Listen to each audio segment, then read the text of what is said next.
All right. Welcome to another edition of Shabbat Lounge. This is Matt and Jake here. And we're coming to you. This is week 38 in the Torah portions. What is this one, Jake? This is, it kind of speaks for itself. The name is Korah. So obviously you know what that is. So it's Korah, of course. If you get a little throaty in your Hebrew, then it will sound kind of like that. Just rolls right off the tongue. So, yep. Yes. Yep, Korah. Numbers 16 through 18. Right. And so we ask that we really appreciate those of you that have given us some shofars and ram's horns. Right. In the comments section. So keep that up. We recognize you. Yep. We really appreciate you doing that. Well, Jake, anything else? Yes, like and subscribe, and whatever the situation is in which you're listening to this, go ahead and give us only the best of reviews so that we can reach more and more people. That's right. Well, we're glad you're here, and we'll just jump right into Korah. So we got to do a little background, Jake. So, Jake, in chapter 11, the people wanted meat. And who can blame them? We all want meat. Yes. But, yeah, and then Yahweh with he does have a bit of a humorous character, and he says, oh, he wants some meat, do you? Yeah. And so he gives them the meat. He does, yep. And then they're drowning in meat. Yep. If you could drown in meat, that's what they're doing. Seems like a terrible thing. And then in chapter 12, we have an attempted coup. We've got definitely something going on with his own sister and brother, and they're giving him some grief. That of questioning Moses. Yep. And then in chapter 13, there's a test, and they don't pass. They don't do so well. Which is par for the course. Yes, and that was the spies. Yep. So definitely that there has been some things that have transpired that, it's not like this just came out of nowhere. Right. So definitely y'all saw this coming a mile away, and Moses probably saw this coming. I don't think Moses was surprised either. Yeah, he gets kind of. I mean, there's so many similarities to Yeshua, but that's one of them. Is the how long am I going to be stuck with you people? Yes. Well, so in 16:2, you see the scripture, men of renown. So what do you think about that phrase? So obviously that makes me think back to the Nephilumps, and how they were kind of labeled as men of renown, I think, right? Mm-hmm. Or I think So David's mighty men were men of renown. Similar phrasing. So you definitely get the impression that these guys were somebody, or they thought they were someone, right? And had a reputation, and so I don't know if it was that they had a title, they had the big head, but I don't know. Jake, do you think they thought that they could do it better than Moses? I think they had that impression about them. But so when I see them labeled as men of renown, I've also seen it as kind of the idea of people put in kind of a sort of leadership role in the community. And when we read it together, it was that was one of the things, was the people of the community seem to have selected these people. Yeah. And so this as a leadership role, they didn't select them to replace Moses, but it was, obviously there were things to lead in the community. Yeah. And these people were selected. Lots of jobs with, some argue 3 million people. Lots of jobs to be done, right? For sure, on a daily basis. So they accuse Moses of failure. So, do you think, Jake, sometimes people who are guilty sometimes. Well, let me back up a little bit. So I think that's the next thing. But it makes sense that some of these guys might have been connected to the people with the spies that caused problems before, because the spies come back and there's like a rumor mill, right? And that kind of spreads through the camp, and you need ears with willing lips to spread to dump your bag of feathers and let the wind carry it through the and I think streets. it's speculation. We don't know. It doesn't specifically say, but it does kind of make sense that these things happen in right fairly close that, proximity. Yeah. That there could be some connections between the two. But anyway.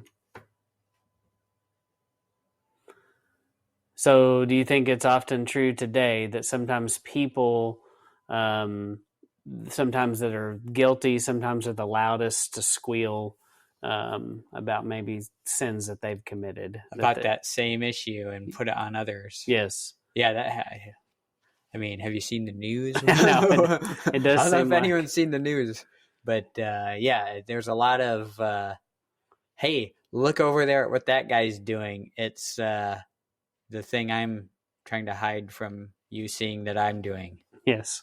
Hypocrisy, I guess. Yeah. So, what's this about, Jake?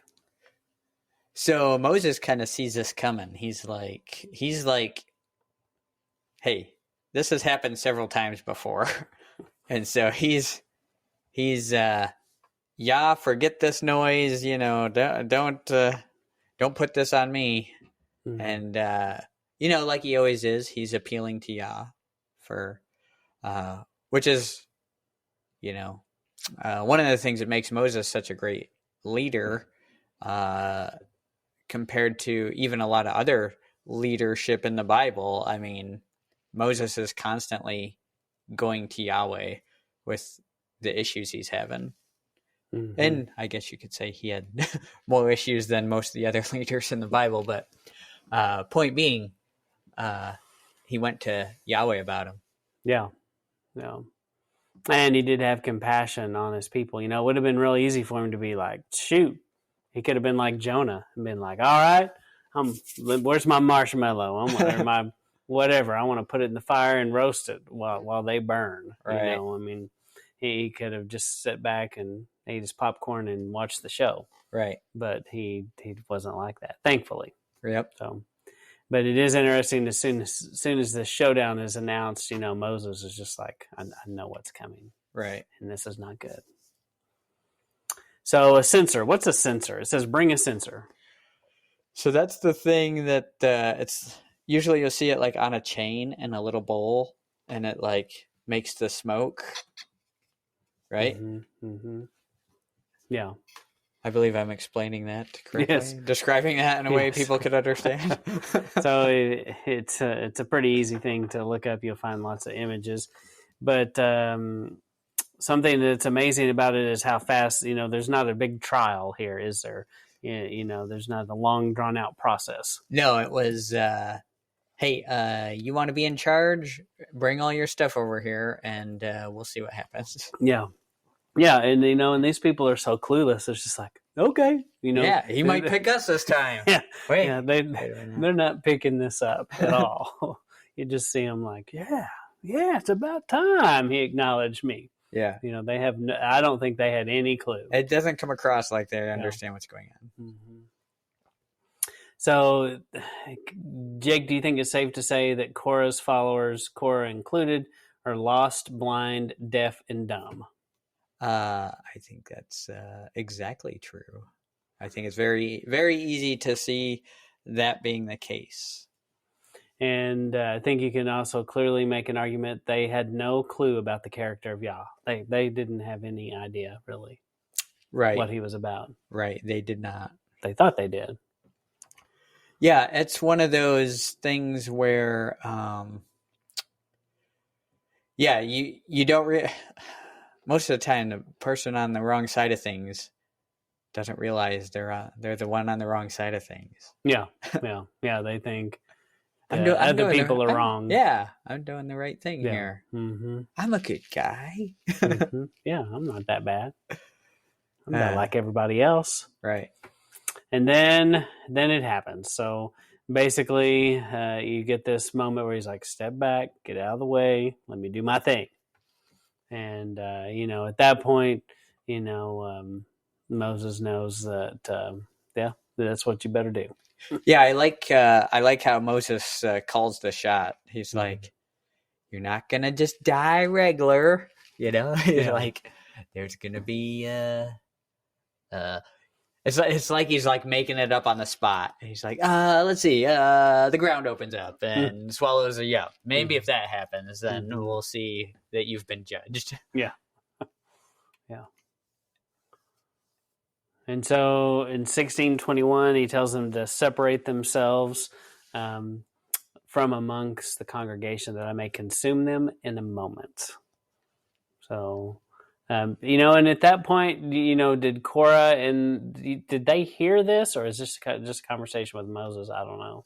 Yeah, that's kind of my question too, because it's like, separate yourselves from among the congregation. And then and this they just stand there and take it. Yeah. Well, I kind of gathered that this was just maybe to Moses, and Moses is getting the word out.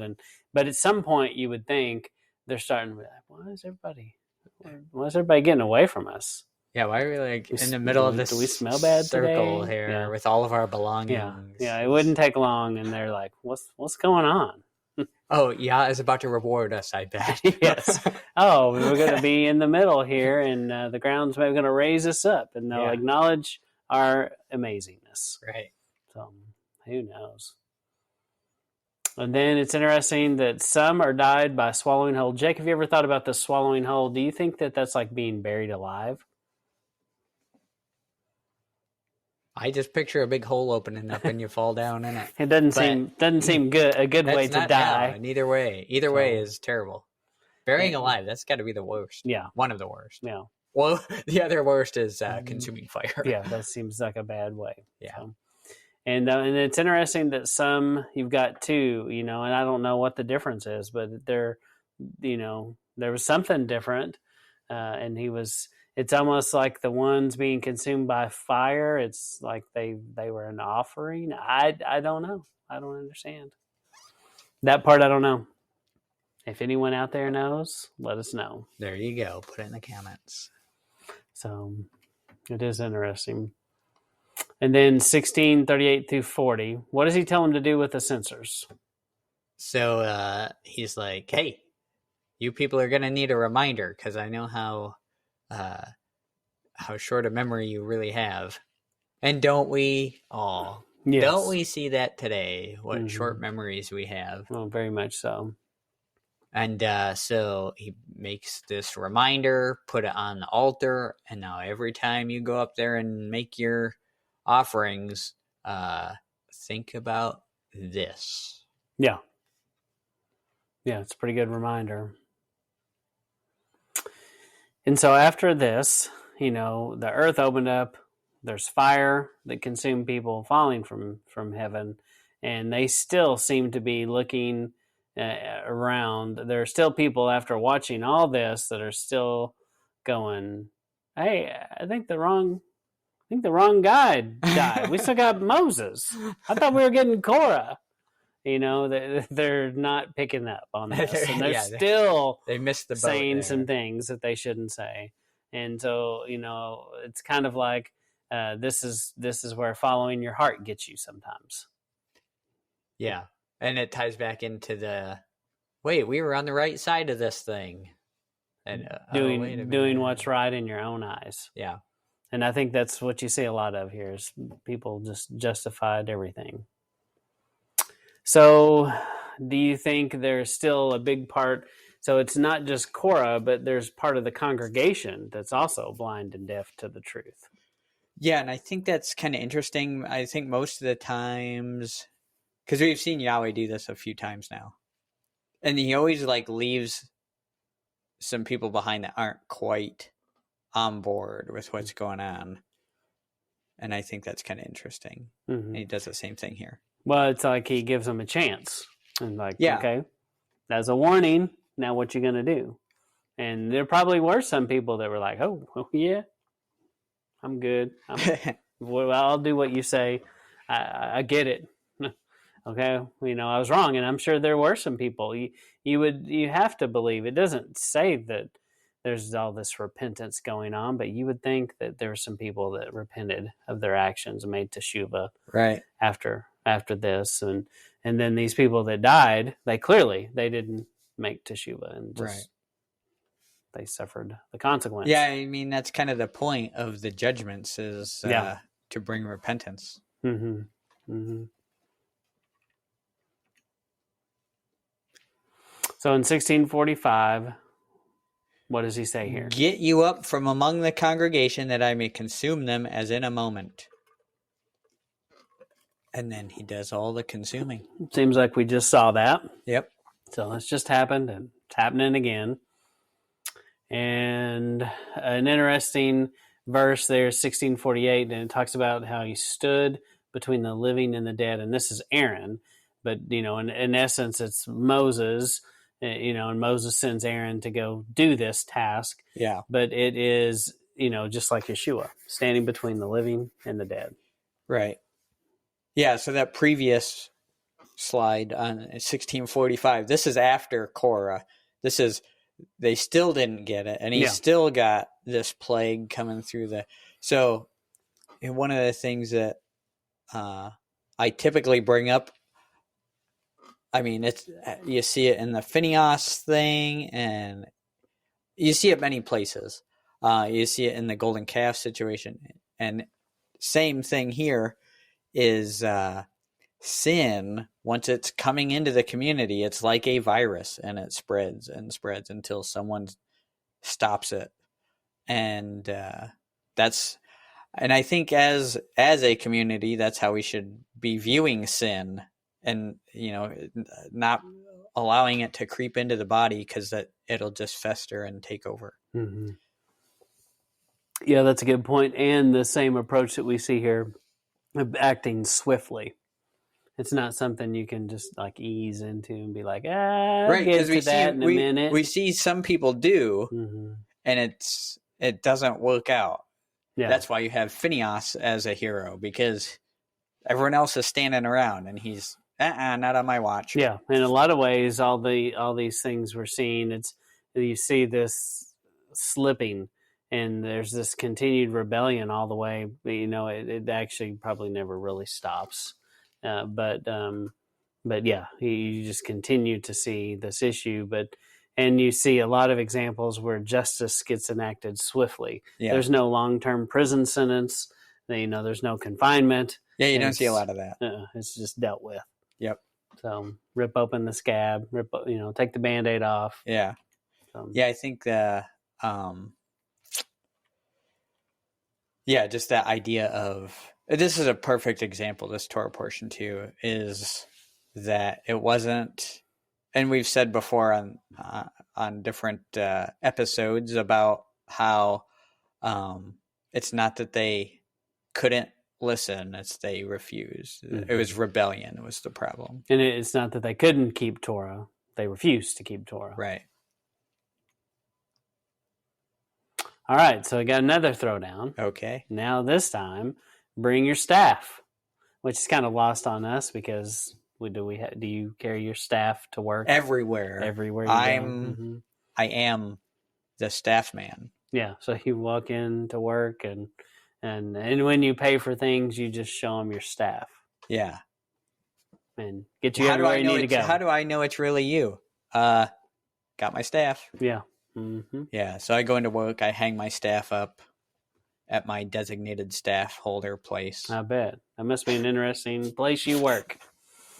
But so there's this whole staff thing, and the first thing that occurred to in my brain is, who would want this job at this point? It's it seems very difficult.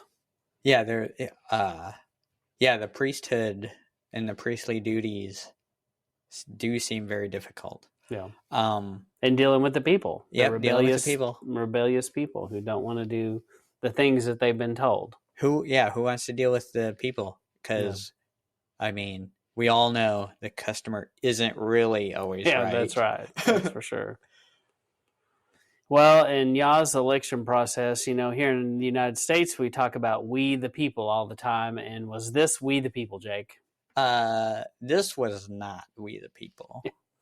Not at all. And so, I always picture this, there's women and daughters and sons behind these tribal leaders going, yeah, Dad, I think yours might be it. I mean, I think that that's possible, but I also, who knows? Some of them also may have been very humble and been like, what is fixing to happen? Yeah. After seeing all these other things, you would definitely be approaching this cautiously. That would be interesting to see how each person had. That might make it like a good short story of how each person kind of dealt with it in their own family or something like that. That would be cool. Mm-hmm. Get on it, Matt. I'll get on it. And so this dead stick coming to life is us. And so it represents us in a lot of ways that we must die to ourselves. It's a wooden stick, once alive, now dead. And that's what they have. Raised again in the newness of life. Yep. I think so. What I think is, I always think of, I don't know, maybe I give Yah more of a sense of humor than he really has. I don't know. Maybe I just have a funny sense of humor, but by funny, I mean odd. I'm the humblest man you'll ever know, Matt. Oh, wow. Oh, wait, that was Moses who wrote that. But no, I think this whole process is real funny to me because I just picture, so he's like, Aaron and Moses, you're in charge. And then they're like, well, are you sure that's how you want it to be? And he goes, okay, everyone put your name in a hat, bring the hat over to me, and I'll pick a leader. And then they bring the hat over to Yahweh, they shake it around, and they hold it out, and he doesn't even reach in. He just goes, yep, Aaron. Yeah. Like, oh, you got us. Yeah. Yeah, no, I do think he does have a sense of humor. That's where we get ours, for sure. So, no coincidence. Well, Jake, tell us about the almond. What should people do? What should people do? Search the almonds. And then also go and on our Sabbath Lounge page and in our historical documents and find where we talk about the almonds, because there's a lot of things that have to do with almonds. This situation where Aaron's staff buds and produces almonds in a very short amount of time.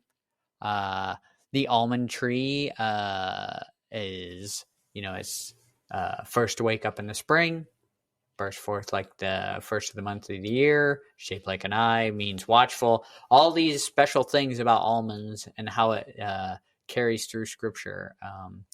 And you'll be able to find that if you go to that teaching on the almonds. That's right. And, the priests were supposed to be the guardians of the Torah. And I don't want to call it a teaching, but you know what I mean. Yeah. I don't know what else to call it. Yeah. That video thing. So if you click on that and go there, you can watch this on YouTube. And if you just Google Sabbath Lounge almonds, you'll probably find it. Yeah. And so I believe it was a 2-part material. And we looked at some interesting stuff where we talked about the rod and the root of Jesse, and even saw some connections to David and Goliath, and back to Adam and where Moses gets the staff, and tied all that together. Yep. So so anyway, you just have to check it out and see for yourself. And you will see. So back to the sticks. So what does 18:1 say?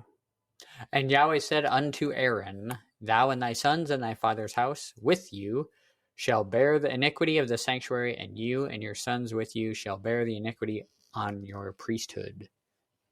So when you read that about bearing the iniquity, does this sound pleasant? It doesn't sound that pleasant. It doesn't. It's like, yay, we won. And then you hear, and you're like, oh, we won. Yeah. It doesn't make you excited to do the job. It doesn't seem like it would anyway. Yeah. Yeah. Yeah, it is interesting. So, But yeah, it's it's an important job, very and important. it's a serious job, Yeah. and you couldn't be goofing about with it. You had to take it seriously, Yep. and only a man's man could do it. Yeah. And we didn't really talk about it, but so when they bring the sticks, there's one stick, and if you don't know the story, you need to go read it. The one stick that is chosen, bears fruit and makes almonds, just instantly. Yep. And they're like, oh, Yep. and then they stick it in the box. Exactly. So it is a remembrance. And so it also, after this, it clearly reinstates these guys, you're in charge of tabernacle. And what were you saying earlier about Korah? This might have been one of his problems. What yeah, because this is kind of, it's funny because we were talking about it and we're like, oh, why is it he's talking about what they're in charge of here, and it's all these furnishings and stuff, when we know they have other duties as well. And then if we remember back to the beginning of why Korah was even upset in the first place, it was he was not satisfied with the position he was given, and he was upset that he had to carry certain things, and why didn't he get to carry the most important things and do the most important work? Mm-hmm. And so it was all about whenever they would, the Levites would gather up the tabernacle and all its furnishings and move on and set up and tear down. Yeah. And all in all, in the end, he's reminding them, just like a good parent would their child, hey, I'm still in charge. And what I said a few minutes ago is still in place. No matter what you think or what you want to do, this didn't change. Yep. So it's just reminds them. But you see a lot of servant leadership. And I kept thinking of the passage about that Yah desires obedience, not sacrifice. He really just wanted them to obey. He didn't even want them to have to make sacrifices and to have to make teshuvah. They just wanted them to obey the first time. So what do you think about this idea of the community had some responsibility? It's not just all the priesthood, but there was other responsibilities in this group. Well, there's obviously people had a personal responsibility. I mean, you had to, because just the way the Torah is written, it's written to the regular people. And now the priesthood would, kind of make sure the trains ran on time and whatnot. But in terms of like a lot of this stuff, it's like, well, how would the priest even know? Oh, it's like the honor system, Yeah. And, and if you weren't doing your thing, if you're out collecting sticks on the Sabbath, I mean, the priest didn't have to come arrest you. Yah just kind of took care of business. Yeah.